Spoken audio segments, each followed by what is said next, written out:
Assalamualaikum warahmatullahi wabarakatuh. Kami dari kelompok 4 yang beranggotakan saya Umul Badri Hatiko, Intan Hervina, Nadila Rifana, dan Muhammad Rifki Firdaus.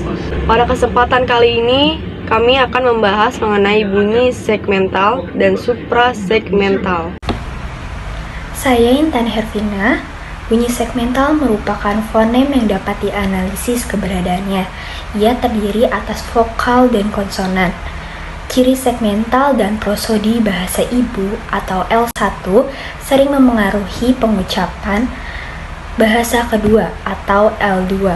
Pengaruh dari L1 ini disebut transfer bahasa atau language transfer.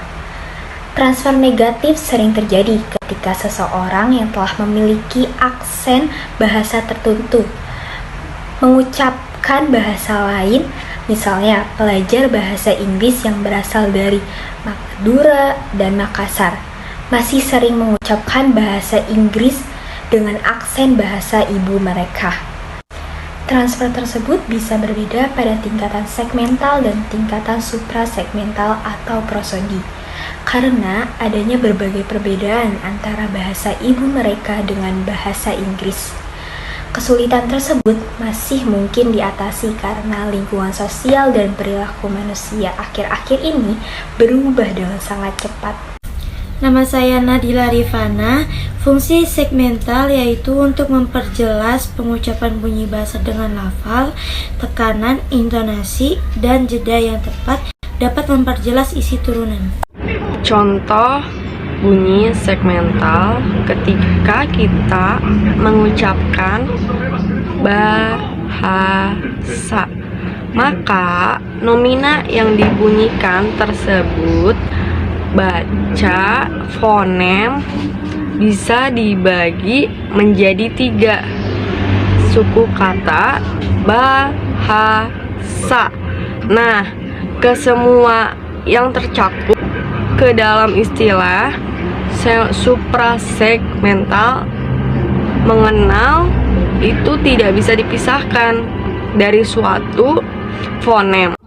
Fonem suprasegmental adalah fonem yang keberadaannya harus berada bersama dengan fonem segmental.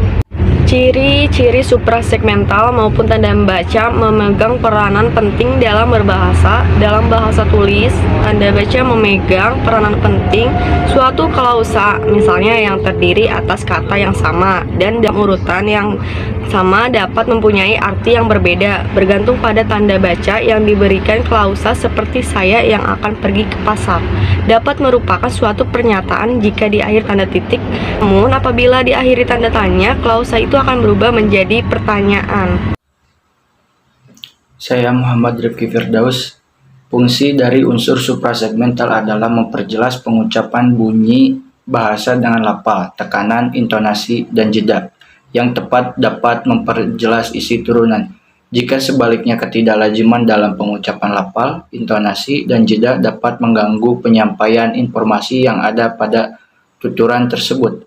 Unsur suprasegmental merupakan unsur yang mengiringi pengucapan kata-kata yang hanya bisa disuarakan tetapi tidak bisa dituliskan, seperti lafal, intonasi, dan jeda. Mengucapkan bunyi bahasa dengan lafal, tekanan, intonasi, dan jeda yang tepat dapat memperjelas isi turunan.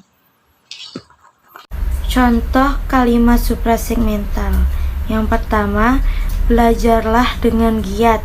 Yang kedua, maju terus pantang menyerah. Yang ketiga, tiada sesuatu yang tidak bisa. Dan yang keempat, harimau itu tidak menakutkan. Demikian penjelasan mengenai materi segmental dan suprasegmental dari kelompok 4. Kurang lebihnya mohon maaf. Wassalamualaikum warahmatullahi wabarakatuh.